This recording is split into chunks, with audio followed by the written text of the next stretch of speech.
अस्सलाम वालेकुम। मैं हूं डॉक्टर मोहम्मद अजीम और आज की एपिसोड में मैं डिस्कस करूंगा कि पीएचडी थीसिस को किस तरह डिफेंड किया जाता है through presentation in front of audience. जो हमारी सेकंड स्लाइड है उसमें हम कंटेंट्स लिखते हैं जो हमने पूरी प्रेजेंटेशन में कवर करने होते हैं, जिसमें मोस्टली हम एम, सिग्निफिकेंस एंड बैकग्राउंड है फर्स्ट। सेकंड, हम रिसर्च कंटेंट्स लिखते हैं। Third, technology road map. Fourth, methodology. Fifth, results. And finally हम कंक्लूजन एंड रिकमेंडेशन डिक्टेट करते हैं। अब बात आ जाती है एम एंड सिग्निफिकेंस की।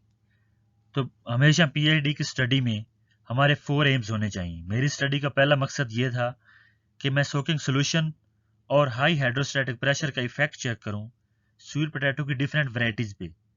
फिर उनमें से फाइंड आउट करूं कि किस ट्रीटमेंट ने और किस वैरायटी ने बेहतर परफॉर्म किया है। मेरा सेकंड ये एम था कि वो वैरायटी या ट्रीटमेंट्स जिसने बेहतर परफॉर्म किया है उसकी मैं पार्टिकल साइज की बेस पे डिफरेंशिएशन करूं और उसकी रियोलॉजिकल प्रॉपर्टीज चेक करूं कि कौन सा ऐसा पार्टिकल साइज है जो कि ब्रेड बनाने के लिए बहुत ज़्यादा मुतासिर कुन साबित होगा। मेरी स्टडी का चौथा मकसद ये था कि वो पार्टिकल साइज जिसने बहुत अच्छा परफॉर्म किया है उसकी मैं ब्रेड बनाऊं और उसके फार्मूला को ऑप्टिमाइज भी करूं by using different hydrocolloids and protein. M के बाद आ जाती है सिग्निफिकेंस।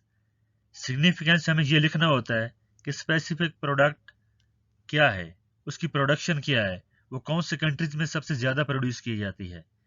उसके बाद हम उसकी न्यूट्रिशनल कंपोजिशन लिखते हैं और उसके बाद हम उसकी हेल्थ बेनिफिट और लास्ट में हम ये मेंशन करते हैं कि हम इस प्रोडक्ट को क्यों सिलेक्ट कर रहे हैं। प्रोडक्ट डिस्क्रिप्शन के बाद न्यूट्रिशनल कंपोजिशन को मेंशन करना चाहिए, जैसा कि स्वीट पोटैटो में यहाँ पे मेंशन की गई है। उसके बाद स्पेसिफिक प्रोडक्ट के हेल्थ बेनिफिट होने चाहिए। नेक्स्ट फेज में हमें प्रॉब्लम लिखना होता है कि जो इस प्रोडक्ट के साथ आ रहा है already. For example sweet potato में इसको स्टार्च के लिए यूज़ करते हैं, लेकिन जब स्टार्च इसकी बनाते हैं तो बहुत ज़्यादा वेस्ट बनता है जिसको जानवरों को डाला जाता है, लेकिन जानवर इसको बहुत ज़्यादा पसंद नहीं करते, जिसकी वजह से इंडस्ट्री को डंप करना पड़ता है या दरियाओं में फेंकना पड़ता है और उस वजह से बहुत ज़्यादा पोल्यूशन क्रिएट होती है। तो हम इस पोल्यूशन को कम करने जा रहे हैं। अब सेकंड दलील ये है कि इसका प्रोडक्शन साइकिल काफ़ी कम है as compare to staple crop.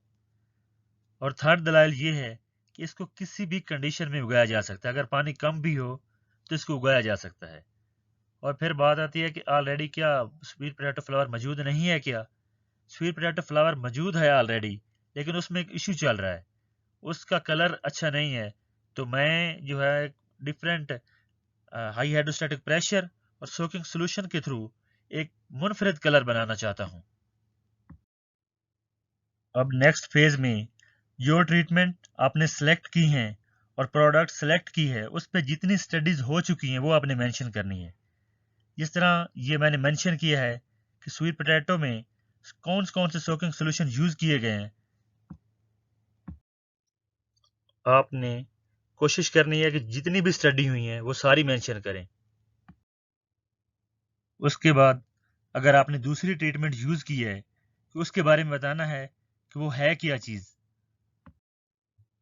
उसके बाद दूसरी ट्रीटमेंट के फ़ायदे लिखने हैं। For example high hydrostatic pressure का ये फ़ायदा है, ये कोवेलेंट बॉन्ड को नहीं तोड़ता और इसमें हम एक्सेसिव थर्मल हीट ट्रीटमेंट नहीं यूज़ करते, जिसकी वजह से प्रोडक्ट की न्यूट्रिशनल कंपोजिशन जो है वो इतनी ज़्यादा इफेक्ट नहीं होती। अब नेक्स्ट फेज में आपको स्पेसिफिक जो ट्रीटमेंट आपने यूज़ की है उसके मुतल्लिक जो स्टडीज़ ऑलरेडी हो चुकी हैं वो आपको मेंशन करनी है। अगर मुमकिन हो तो most relevant for example sweet potato को ही फोकस करें। अगर उसके मुतालिक डाटा नहीं मिलता तो आप दूसरे प्लांट्स भी सिलेक्ट कर सकते हैं। अब आपने सेकेंड एम के मुतालिक जो स्टडीज़ हो चुकी हैं वो आपने मेंशन करनी है, जिस तरह आपने पहले में मेंशन की है। अब नेक्स्ट जो आपका एम है उसके मुतालिक जिस तरह आपने पहले एम के मुतालिक प्रीवियस स्टडीज लिखी थी, आपने तीसरे एम के मुतालिक भी सेम बिहेव करना है कि जो प्रीवियस स्टडीज उसमें हो चुकी हैं वो आपने मेंशन करनी है।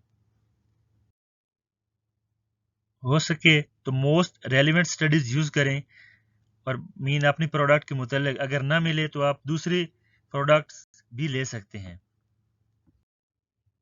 अब लास्ट पे रिसर्च बैकग्राउंड के आपने मेंशन करना है कि पहले एम में मैं क्या करने वाला हूँ, सेकंड मेरा क्या एम है, और चौथा मेरा क्या एम है, यानी मैं किस हिसाब से चलूंगा।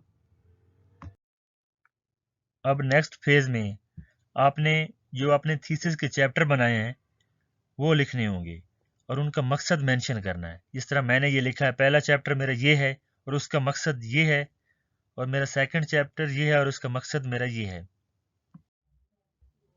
Next, use same sequence. Next phase है टेक्नोलॉजी रोड मैप। इसमें आपने बेसिकली ये लिखना होता है कि पहला चैप्टर मेरा ये है और उसको मैं यहाँ से शुरू करूँगा और यहाँ पे एंड करूँगा, second, third and fourth and so on. अब नेक्स्ट है मेथडोलॉजी। इसमें आपको मेंशन करना होता है कि मैं परी ट्रीटमेंट जो है वो कैसे अप्लाई करूँगा। पहले फेज में आपने ग्राफिकल फॉर्म में मेंशन किया था कि मैं ये ट्रीटमेंट यूज़ करूँगा। उसके बाद आपने लिखना है कि मैं ये प्रेशर यूज़ करूँगा फॉर एग्जांपल, और ये सिट्रिक एसिड सॉल्यूशन यूज़ करूँगा एंड सो ऑन। उसके बाद आपने जो भी स्पेसिफिक प्रोडक्ट के एनालिसिस करने हैं वो आपको मेंशन करने हैं। हो सके तो कंप्लीट लिखें, लेकिन अगर आपकी मेथडोलॉजी काफ़ी लॉन्ग है तो शॉर्ट फॉर्म में भी लिख सकते हैं उसको। नेक्स्ट, ये टोटल एंथुसियान की मेथडोलॉजी है। उसके बाद नेक्स्ट स्पेसिफिक एक्सपेरिमेंट की मेथडोलॉजी होगी एंड सो ऑन।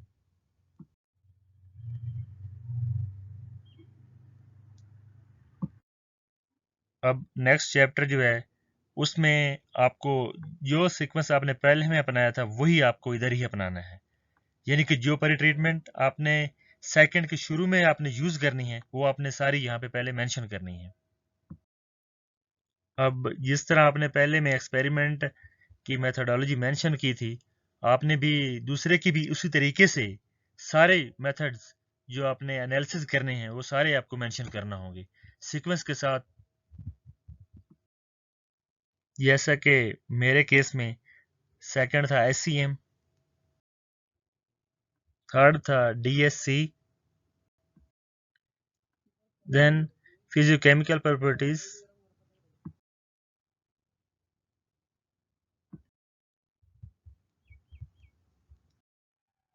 नेक्स्ट है डो एनालिसिस, उसके बाद fermentation and dynamic properties, next specific volume आ जाता है,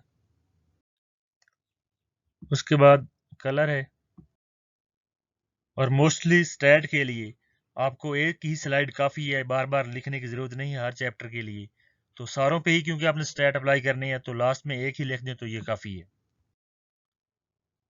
और जो पांचवा चैप्टर है हमारा वो रिजल्ट्स होंगे, जिसमें सबसे पहले आपने पहले चैप्टर के लिखने हैं, उसके बाद दूसरे के एंड सो ऑन। ये रिजल्ट्स मैंने मेंशन की हैं एक वैरायटीज़ के कि इस पे प्रेशर और सोकिंग सॉल्यूशन का क्या इफेक्ट पड़ा है। ये एंटीऑक्सीडेंट्स के रिजल्ट्स हैं। इसमें ये होता है कि आपको सारे रिजल्ट शो करने होते हैं, तो मैंने कुछ शो किए, तो क्योंकि ऑडियंस देखेगी कि ये इसने क्या काम किया तो फिर वो क्वेश्चन जनरेट कर पाएगी।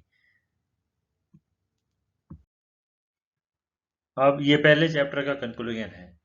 सेम इसी तरीके से आपने दूसरे चैप्टर के रिजल्ट्स लिखने हैं और उसके बाद उसका कंक्लूजन, और फिर तीसरे चैप्टर के रिजल्ट्स और उसका कंक्लूजन एंड सो ऑन। जितने भी आपके चैप्टर्स हैं आपने ये सीक्वेंस जो मैंने पहले में अपनाया है, आपने जितने भी चैप्टर्स आपके हैं उसके लिए आपने अपनाना होगा। इंडिविजुअल कंक्लूजन के बाद आपने एक स्लाइड कम्युलेटिव कंक्लूजन की बनानी है, जो यहाँ पे आप देख सकते हैं मेरे 3 चैप्टर थे तो मैंने 3 चैप्टर के कम्युलेटिव कंक्लूजन लिखे हैं। लास्ट स्लाइड रिकमेंडेशन की होती है, जिसमें आपको मेंशन करना होता है कि ये वाले गैप जो है मेरी स्टडी में रह गए हैं। आई होप कि आपने इस वीडियो में कुछ नया सीखा होगा। अगर आप इस तरह की इंफॉर्मेटिव वीडियोस देखना चाहते हैं तो मेरे चैनल को लाइक, सब्सक्राइब और कमेंट करना मत भूलिए।